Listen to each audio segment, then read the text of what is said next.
Olá, alunos do sexto ano, tudo bem? Como vocês estão?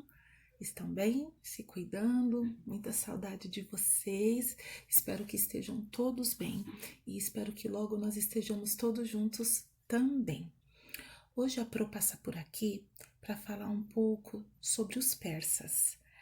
Nós não vamos falar, dos tapetes persas que custam muito dinheiro desde sempre, e nem do gatinho persa que é tão diferenciado, que é tão fofinho, tem um focinho diferente, peludinho, é dócil. Não, não é disso que nós vamos falar. Nós vamos falar da antiga civilização persa.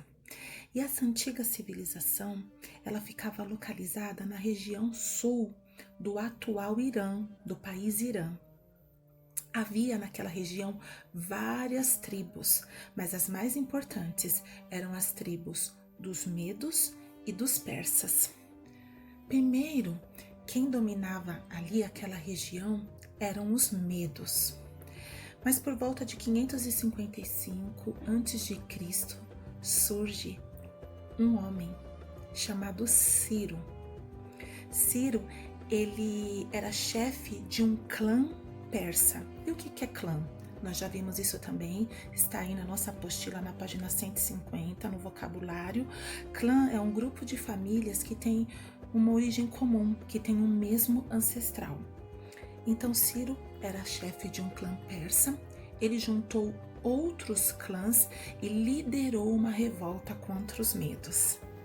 Em 549 a.C., Ciro reuniu e comandou medos e persas, e aí começava uma dinastia, a dinastia Aquemênida.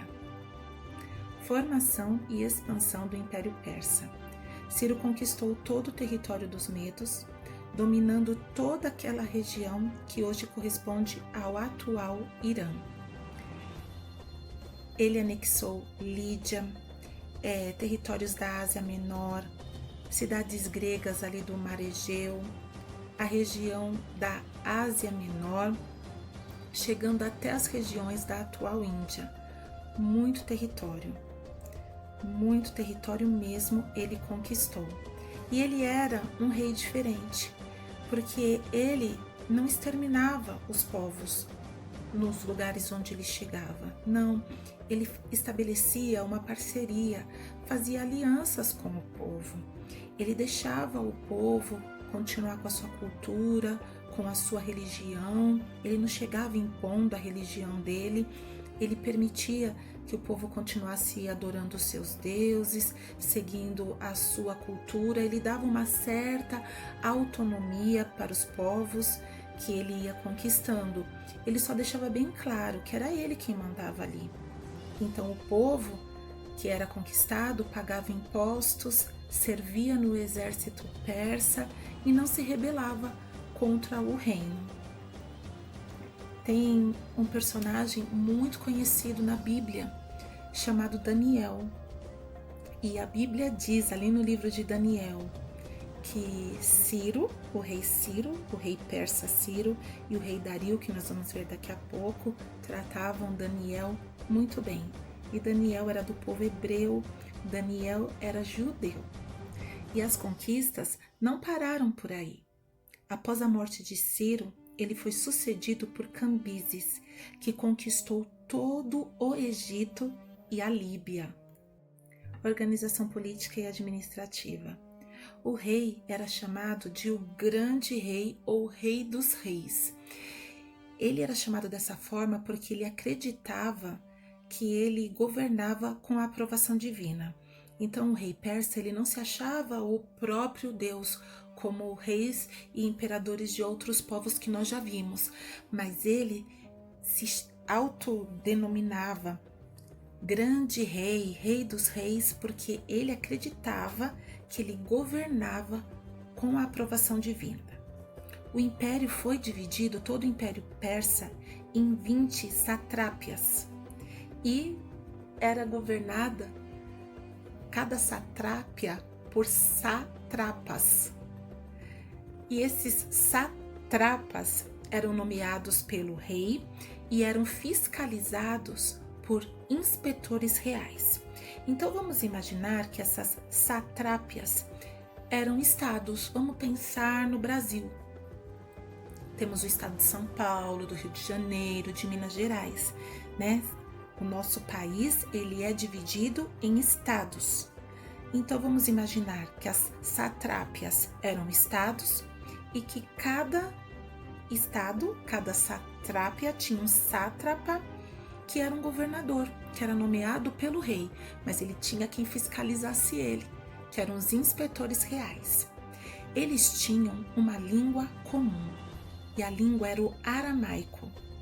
Eles também estabeleceram uma moeda que se chamava dárico, e dizem que recebeu esse nome, a moeda dos persas, em homenagem ao rei Dário.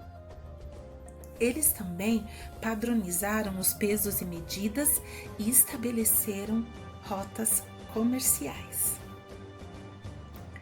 Dário I. Dário I era primo de Cambises, e após a morte de Cambises houve uma disputa pela sucessão. Aconteceram muitas rebeliões, e nessa disputa Dário I saiu vencedor. Ele demorou quase 2 anos para reorganizar o reino, mas ele reorganizou o reino. Ele consolidou o Império Persa, cuja extensão territorial chegou ao seu máximo. Sobre Dário I, também tem uma curiosidade, também ligada àquele personagem que eu acabei de falar, Daniel.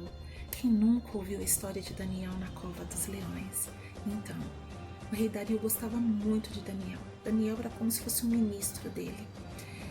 Ele foi aquele rei que não queria, mas teve que aceitar de acordo com a lei dos medos e dos persas. Está na Bíblia, inclusive essa frase, de acordo com a lei dos medos e dos persas, no livro de Daniel. Ele teve que aceitar que Daniel fosse lançado na Cova dos Leões. Após uma trama movida por inveja, Daniel foi lançado na Cova dos Leões. E Deus livrou Daniel na Cova dos Leões. E quando Dário percebeu que Daniel amanheceu e ele foi lá na cova, quando ele percebeu que Daniel estava vivo, os leões acho que ficaram muito mansinhos. Acho não, tenho certeza. Daniel também, segundo a Bíblia, não estava ali sozinho na cova. Daniel foi liberto da morte ali na Cova dos Leões. E Dário ficou muito feliz, ficou muito maravilhado. Ele viu que o Deus de Daniel era o Deus vivo, porque Daniel foi lançado naquela cova porque ele orava 3 vezes ao dia ao Deus dele. Então, Dário, ele falou algo muito bonito. Ele disse e ele decretou isso, que o Deus de Daniel fosse adorado e respeitado. Disse que o Deus de Daniel era o Deus vivo e que é o Deus que permanece para sempre e que o seu reino nunca será destruído. Daniel foi muito bem tratado e muito honrado também pelo rei Dário.